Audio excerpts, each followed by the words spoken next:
So hi traders, welcome back to the new day, new week, new video. तो आज देख लेते हैं आज क्या प्राइस एक्शन है। आज मंडे है। तो प्रीवियस हमने वीकली एनालिसिस की वीडियो में डिस्कस कर रखा था कि मैं गोल्ड को यहाँ कहीं से लॉन्ग करने का ट्राई करूँगा इस लो के नीचे से, बट प्राइस ने रिस्पेक्ट नहीं करी, काफ़ी नीचे डीप रिट्रेसमेंट दे दिया इसने। एंड अभी देखो तो इसने एक वी शेप रिकवरी तो दे दी अपने करंट डे ओपनिंग गैप तक। तो अभी हम देखें तो आई थिंक सो कि ये हाई तो एटलीस्ट 4600 तो आज जा सकता है, हाई चांसेस है गोल्ड के। डिपेंड करता है अब, क्योंकि न्यूज़ भी आज पोवेल की स्पीच भी है। तो अगर आप देखो यहाँ पे एक 1 आवर का एक फेयर वैल्यू गैप है, प्लस अगर आप देखो तो 5 मिनट पे अगर हम चलेंगे, अगर यहाँ कुछ स्ट्रक्चर बनेगा एल लॉन्ग क्योंकि यहाँ पे दो ही इक्वल लोज है। प्लस गोल्ड को बुलिश ही देख रहा हूँ मैं, क्योंकि ओपन करते साथ ही नीचे गया, इसने कोई हाई भी टेकआउट नहीं किया है। तो वो ये कि थोड़ा मतलब बुलिश देख सकते हैं गोल्ड को हम, अनलेस के न्यूज़ वगैरह आ जाए तो ये डंप हो जाए। साइडवेज है, अगर हम डेली पे देखें तो कंप्लीट साइडवेज है, तो बट साइडवेज टू बुलिश ही रख सकते हैं हम इसको, then maybe sell off आएगा। तो देखते हैं अभी गोल्ड में यहाँ कहीं से अगर लॉन्ग बनेगा अल्ट्रा ट्राई। बाकी अगर यहीं पे ही चॉपी हो जाता है तो देन यहाँ से मैं शॉर्ट का नहीं देखूंगा, यहाँ से एल प्योरली सी की लॉन्ग का ट्रेड बने। And my target will be 4600, ये वाला है minimum. First target will be this 750 and then will be this. बाकी देखते हैं अभी 10:30 AM के अराउंड का ना एक स्पेसिफिक विंडो होती है जिसमें वॉल्यूम आता है। तो देखते हैं नेक्स्ट ये 1 आवर की कैंडल एंड इससे अगली 1 आवर की कैंडल कैसे परफॉर्म करती है। एंड ऑल्सो लंदन अब 12:30 से शुरू होएगा, तो थोड़ा अर्ली सब कुछ मूव्स होएंगे अब जो भी है सेशन के रिलेटेड। तो गोल्ड का तो ये, यहाँ से मैं लॉन्ग का ट्राई देखूंगा इसको। यहाँ पे मैंने मॉर्निंग में एक ट्रेड लिया था लॉन्ग का, इसमें मेरा एसएल गया था। इसका एक ही रीज़न था, प्राइस ने इतना शार्प फॉल लिया, रिकवर काफ़ी अच्छा किया एक लोज निकालने के बाद, plus 50% retracement. But eventually price ने ये वाली ट्रेंड लाइन को रिस्पेक्ट दिया एंड ये डाउन साइड आ गया। बट अगर आप अभी देखो तो अभी तो करंट ओपनिंग गैप है, इसने ऑलमोस्ट नीचे से एक काफ़ी अच्छी, मतलब डेली की अगर हम देखेंगे ना, रिजेक्शन कैंडल बन चुकी है नीचे से। तो हायर प्राइसेस के लिए देख सकते हैं हम गोल्ड को। बीटीसी देखे तो बीटीसी ने क्लासिक PO3 सेटअप बना दिया है, कंसोलिडेशन मैनिपुलेशन अभी डिस्ट्रीब्यूशन है। तो टेम्प्रेरी लॉन्ग का ट्रेड देख सकते हैं हम टिल एटलीस्ट 70,000, यहाँ तक 69,800 इस पिंक एरिया के आसपास। अ, तो कोई एरिया जो काफ़ी अच्छा हो सकता है बीटीसी के लिए। बीटीसी काफ़ी ओवर स्ट्रेच्ड है, तो मेरे को ऐसा लग रहा है कि मतलब यहाँ पे 1 आवर का एक फेयर वैल्यू गैप है, जिससे प्राइस ऑलमोस्ट अभी 500 पॉइंट दूर है। बट मैं चाहता हूँ कि ऑलमोस्ट 50% तक रिट्रेसमेंट दे अपनी।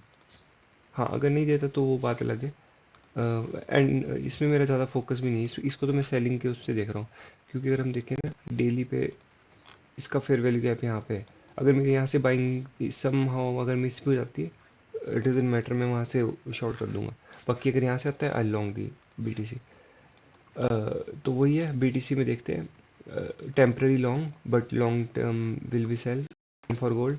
Temporary long but long term is sales, but sales आएंगे पॉसिबली दिस। ये मैंने क्यों मार्क कर रखा है, ये जो शार्प रिवर्सल आया था, इसका स्टैंडर्ड डिवीजन इस स्विंग पे कहीं पे आ रहा है 4900 के आसपास। एंड ये प्लस क्यों इतना इंपॉर्टेंट है, यहाँ पे वही मैनिपुलेशन लैग है, प्रॉब्ली एक ऑर्डर ब्लॉक है, एक फेयर वैल्यू गैप है, जिससे एक टैप एंड गो आ सकता है प्राइस में। तो ये लॉन्ग टर्म टारगेट है, उससे लेस लॉन्ग टर्म टारगेट है। एंड ये this will be the short term targets for at least today और टुमारो, 2 दिन में आ जाएगा ये टारगेट। तो देखते जो भी होता है अपडेट, बाकी स्ट्रीम इवनिंग में करेंगे अगर पॉसिबल हुआ तो, वरना आई रिकॉर्ड दिस वीडियो। तो ठीक है, मिलते हैं अब लंदन सेशन में। So gold is completely sideways. Morning में जो मूव आया था, मैंने मैंने बताया था आपको, मैं यहाँ पे कहीं पे इंटरेस्टेड रहूँगा ये इक्वल लोस पे बाइंग के लिए। बट गोल्ड बड़ा ही वियर्ड चल रहा है, मतलब कोई अच्छा पुल बैक नहीं दिया उसने। मैं इसको यहाँ बाई नहीं करने वाला हूँ, मेरा सिंपल सा है कि एक अच्छा पुल बैक चाहिए मेरे को ये लोस तक, जो देन यहाँ से मैं लॉन्ग करूँगा। मैंने यहाँ पे एक ट्रेड लिया था, मैं मॉर्निंग बताता हूँ सेलिंग का। यहाँ पे जब ये कंसोलिडेशन हुई थी, मार्केट ने यहाँ पे एक छोटा स्वीप दिया and back to back 2 candles, एक डोजी। एंड जब ये यहाँ ये वाली कैंडल एनगल्फ हुई थी, मैंने इसके थोड़े ऊपर एंट्री बना के यहाँ का एस लिया। मार्केट ने इवेंचुअली आके मेरा एस लैंड किया, उसके बाद एक अपसाइड मूव दिया। अगर आप ये भी देखो ना, ये जो बाइंग मोमेंटम था, ये एक टाइप से ट्रैप दिख रहा था कि ये सडन मूव अपसाइड गया, देन एनगल्फ हो गया। तो इसका भी स्टैंडर्ड डिवीजन देखे तो यहाँ तक आता है ये मूव एक्चुअली। तो यहाँ तक मार्केट को आना चाहिए। फिर उसके बाद मैंने एक सेकंड एंट्री बनाई थी यहाँ पे, 5 मिनट का फेयर वैल्यू गैप था। 1 मिनट का आपको दिखाता हूँ यहाँ पे। 1 मिनट पे देखो कितनी अच्छी दो कैंडल्स बनी थी। मैंने यहाँ एंट्री करी इसके हाई का सर, लेकिन उसका साइडवेज हो गया। तो गोल्ड में सिंपल है, बुलिश हूँ, लेकिन मैं यहाँ ही सही बाइंग में प्रेफरेंस दूंगा। मैं नहीं चाहता प्राइस, नहीं, इससे ऊपर देख रहे हो आपको, ये एक back to back buying candles है एंड प्लस से साइडवेज हो गया। एंड हाँ, पोवेल की स्पीच में भी उस वजह से साइडवेज है। तो जो भी होता है अपडेट, बट मैं यहाँ कहीं से बाइंग में इंटरेस्टेड रहूँगा। वैसे बीटीसी ने रिट्रेसमेंट दी नहीं है लो तक, ये अपसाइड ही जाया जा रहा है। कोई नहीं, बीटीसी में आइडियली सेलिंग का जोन ये है मेरा, डेली का फेयर वैल्यू है प्लस इसका स्टैंडर्ड डिविएशन जो मैनिपुलेशन है। वरना अगर यहाँ आता है, यहाँ से मैं बाइंग देखूंगा, बट ज़्यादा मैं सेलिंग में देख रहा हूँ इसको। तो ठीक है, जो भी होता है अपडेट इन यूएस सेशन, जो भी होता है ट्रेड वगैरह। सो पोवेल लाइव है अभी। गोल्ड का देख लेते हैं, गोल्ड का क्या सीन था आज का। गोल्ड का मैंने यहाँ पे एक एसएल लिया था, यहाँ पे प्राइस साइड हो गया एंड अप साइड चला गया। अब वैसे ये मेरी गलती थी, यहाँ पे मेरे को प्रॉब्ली वेट करना चाहिए था इस वाले स्टैंडर्ड डिवीएशन का, ये वाले स्टैंडर्ड डिवीएशन का। मैंने स्टैंडर्ड डिवीएशन ढंग से मार्क ही नहीं करी। मेरे को थोड़ा डिस्प्लेसमेंट और मैनिपुलेशन लैग में स्टैंडर्ड डिवीएशन मार्क करना सीखना पड़ेगा, क्योंकि 2.5 से रिजेक्शन।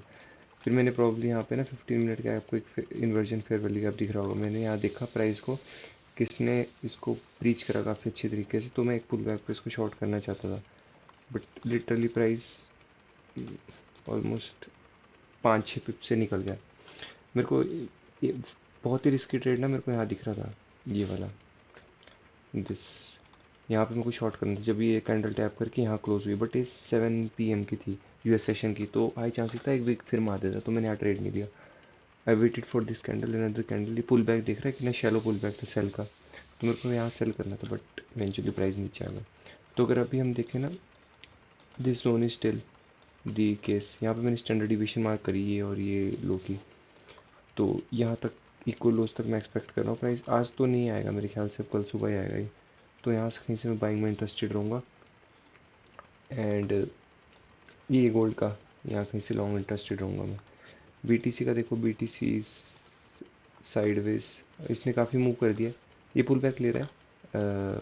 माय पुल बैक अगर हम देखें तो इसको अगर हम OT 50% इसका यहाँ कहीं लाया करता है, बट मेरे को ये देखना है इसका, ये क्या नाम है, स्टैंडर्ड डिवीएशन कहाँ पे आ रहा है इसका। स्टैंडर्ड डिवीएशन आई गेस थोड़ा, मतलब थोड़ा ओवर स्ट्रेच्ड आ रहा है, मेरे को 15 मिनट पे इसको मार्क करना चाहिए। ऐसा कुछ का इसका स्टैंडर्ड डिवीएशन आ रहा है बहुत नीचे का, बट देखते हैं। जो भी होता है मैं अपडेट करूँगा। बीटीसी में मैं यहाँ कहीं पे 1 आवर के फिर वैल्यू पे इंटरेस्टेड रहूँगा। ये थोड़ा दूर है, यहाँ कहीं पे इंटरेस्टेड रहूँगा इस लो पे, बट ये कल ही होगा। तो जो भी होता है मैं आपको कल अपडेट करता हूँ। कल ट्यूसडे है, तो देखते हैं, होपफुली कुछ अच्छा प्राइस एक्शन हो। तो ठीक है, फिर मिलते हैं कल। Thanks for watching.